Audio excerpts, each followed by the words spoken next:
महिलाओं के अपमान में बीजेपी मैदान में मोदी है, झुकता नहीं। अरे हमने झुकाया भी, रुलाया भी, माफी भी मंगवाई, और क्या करवावे हमसे। अगर बीजेपी को मेरे पहुंचने से दर्द हो रहा तो बस मेरा पहुंचना कामयाब हो गया। अगर ये किसान हैं और किसान के बच्चे हैं, अगर इन्होंने बीजेपी को वोट दे दी तो ये सबसे बड़े गद्दार हैं। ये युवा हैं और इनकी नौकरी खा गया तो ये वोट कैसे दे देंगे। महिला है, उनके साथ अत्याचार हो रहा, वे वोट कैसे दे दे। ईडी सीबीआई उनके घर बर्तन मांजती हो, इनकम टैक्स उनके पैरों में लौटता हो, अब तो न्यायालय भी गड़बड़ दिखाई दे रहा। तो योगी जी आज आपको बता दूं, अखिलेश पर एक भी मुकदमा नहीं है और आपके ऊपर कितने हत्या और अपहरण के मुकदमे वे और बता दे। अपराधी संसद में बैठा है, लखीमपुर खीरी में किसानों का हत्यारा अजय टैनी। नमस्कार, आदाब। भारत टीवी न्यूज का खास कार्यक्रम चुनावी दंगल देख रहे हैं आप, आपके साथ मैं इमरान। भारत टीवी न्यूज का कारवा लगातार मैनपुरी लोकसभा उपचुनाव की तमाम तस्वीरें दिखा रहा है। बता दें कि एक तरफ जहां समाजवादी पार्टी ने मुलायम सिंह यादव की पुत्रवधू डिंपल यादव को चुनावी मैदान में उतारा है, वहीं भारतीय जनता पार्टी ने पुराने समाजवादी पार्टी के नेता रहे रघुराज सिंह साक्य को जो है चुनावी मैदान में उतारा है। अब ऐसे में लगातार जो चुनाव है वो बेहद रोमांचक होता जा रहा है। कल ही सूबे के मुखिया योगी आदित्यनाथ पहुंचे और करहल के अलावा तमाम जगह उन्होंने जनसभाओं को संबोधित किया और उन्होंने समाजवादी पार्टी पर तीखा हमला बोला और कहा कि मुलायम सिंह के आशीर्वाद से हमने आजमगढ़ और रामपुर चुनाव जीत लिया है, अब मैनपुरी की बारी है। आपकी मोबाइल की स्क्रीन पर जो चेहरा है वो किसी भी तरह के परिचय का मोहताज नहीं है।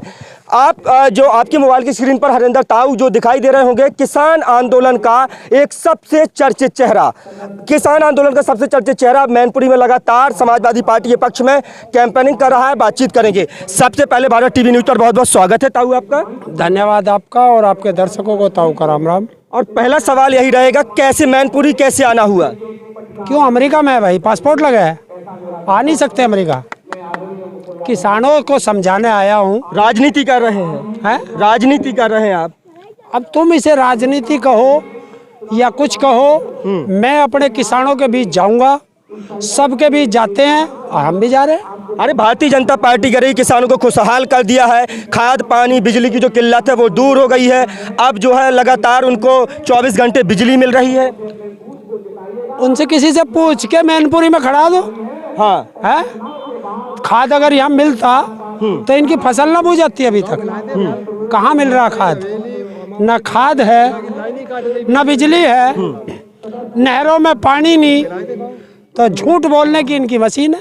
किसानों की आमदनी दुगनी हो गई है। होगी तेरी, पूछ के दिखा किसके कैसे करी वो बता दे।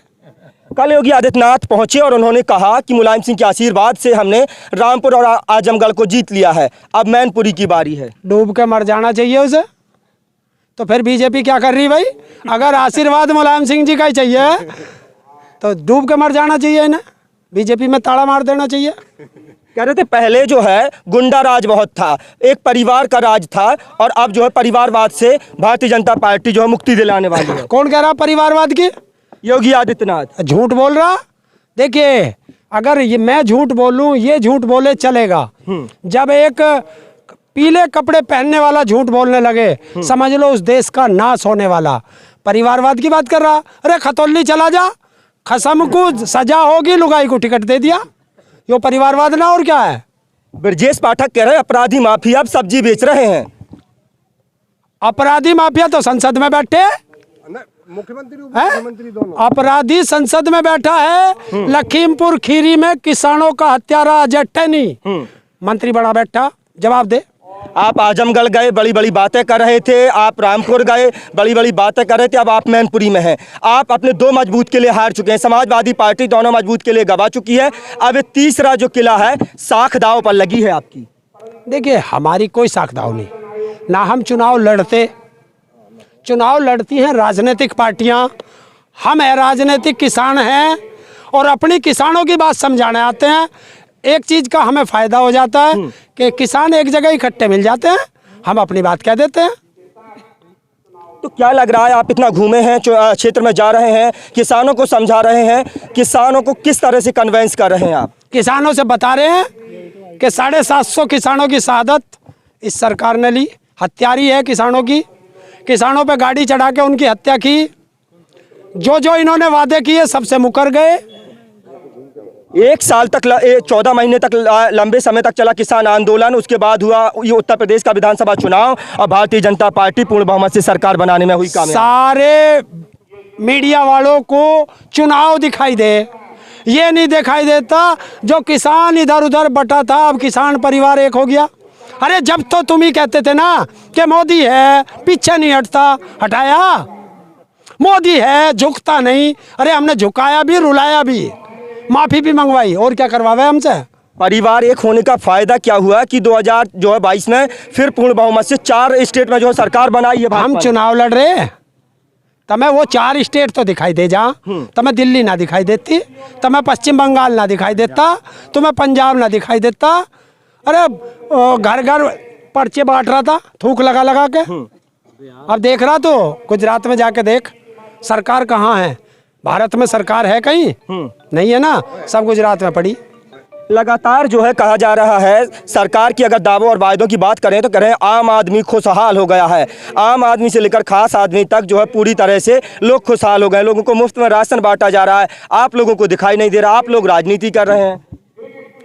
हम अगर राजनीति कर रहे तो बीजेपी क्या कलानीति कर रही है? हैं? कला कर रही है बीजेपी? अरे वो तो राजनीतिक पार्टी, आप खुद को राजनीतिक कहते हैं। हाँ? कहते हैं कि जो राजनीतिक संगठन है, फिर आप जो है मैनपुरी पहुंच जाते हैं, आजमगढ़ पहुंच जाते हैं, रामपुर पहुंच जाते हैं। एक काम कर, इनसे पासपोर्ट लगवा दे। पासपोर्ट हम पे है नहीं, हम जाने के ना। लगवा पासपोर्ट। मेरे जाने पे तुझे चुनचुने लग रहे।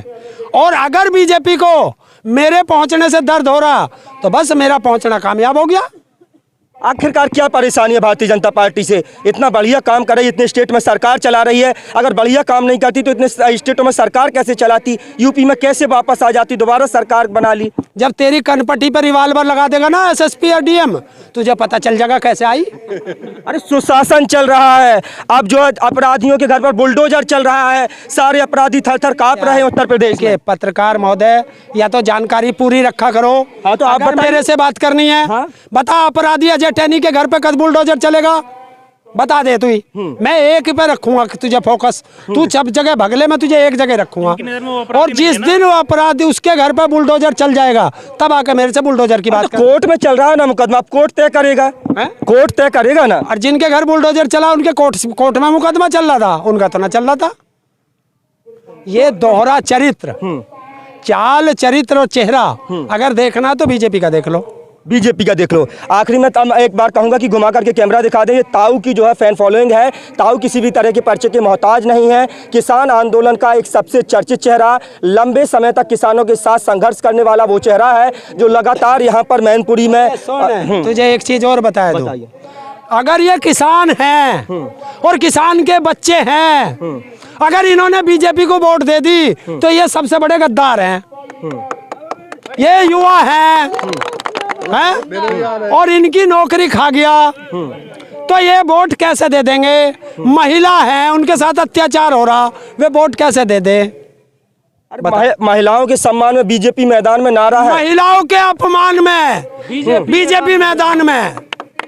एक सुन, लखीमपुर खीरी घटना याद है? कपड़े फाड़े थे, याद है? उन्नाव याद है? हाथरस याद है? बनारस याद है? मेरठ याद है? गाजियाबाद याद है? कौन सा जिला ऐसा, एक जिला ऐसा बता दे जहां बीजेपी वालों ने महिलाओं के साथ बलात्कार ना किया हो?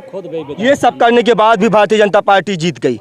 ये सब करने के बाद भी पिस्टल जब तेरे हाथ में हो, जब चुनाव आयोग उनके मोहल्ले पे जाकर पानी भरता हो, ईडी सीबीआई उनके घर बर्तन मांजती हो, इनकम टैक्स उनके पैरों में लौटता हो, अब तो न्यायालय भी गड़बड़ दिखाई दे रहा। आप जांच एजेंसियों पर सवाल खड़े कर रहे हैं। सवाल खुल्लम खुल्ला कह रहा हूं, 6 महीने से चुनाव आयोग की वैकेंसी खाली पड़ी थी और जब 18 तारीख को चुनाव उस पर जो है एक मुकदमा सुप्रीम कोर्ट में चला तो 17 तारीख को एक अधिकारी को वीआरएस दे के 18 तारीख को उसे जो है चुनाव आयुक्त बना दिया। ये सवाल नहीं है तो और क्या? योगी आदित्यनाथ कह रहे थे कि पहले जो चाचा भतीजे जो है क्राइम करते थे, अपराध करते थे, वो बदनाम जनता होती थी। अगर चाचा भतीजे अपराधी थे तो योगी जी आज आपको बता दूं, अखिलेश पर एक भी मुकदमा नहीं है, और आपके ऊपर कितने हत्या और अपहरण के मुकदमे वे और बता दे। वो कह रहे हैं चाचा की हालत फुटबॉल जैसी हो गई है, पेंडुलम जैसी है, घूमते रहते हैं, घूमते रहते हैं। ये दर्द हो रहा, ये दर्द हो रहा है, ये दर्द हो रहा।